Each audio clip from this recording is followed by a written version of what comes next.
Watching. इस video में हम देखेंगे यूनिवर्सल लॉ ऑफ ग्रेविटेशन।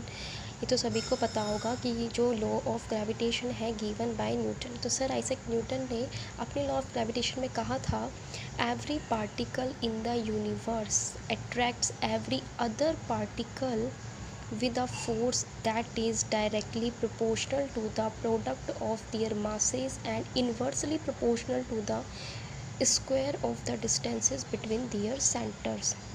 उन्होंने कहा था कि जो एवरी पार्टिकल है यूनिवर्स में वो अदर एवरी पार्टिकल्स को अट्रैक्ट करता है, जिस फोर्स ऑफ ग्रेविटेशन से वो अट्रैक्ट करता है, अट्रैक्ट करने का काम करता है।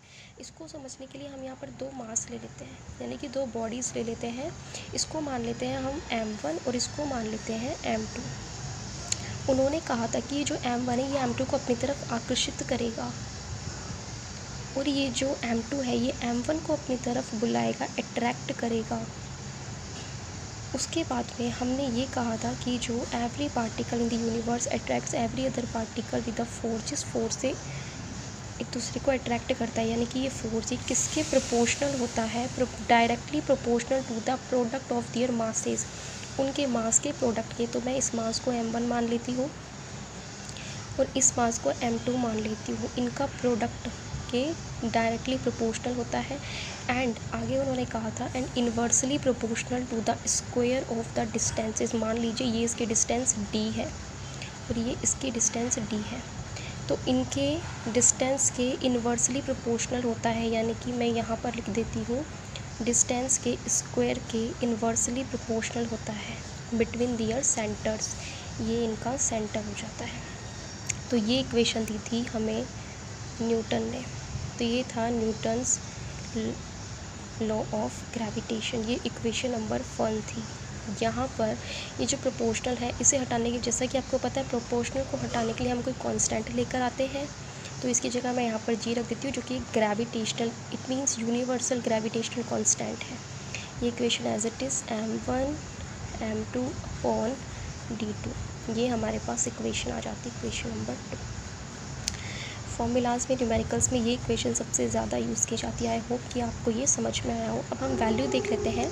कैपिटल जी की जो वैल्यू होती है बेटा हर जगह होती है 6.67 इंटू 10⁻⁻11। स्मॉल जी ये होता है बेटा ग्रेविटेशन यूनिट।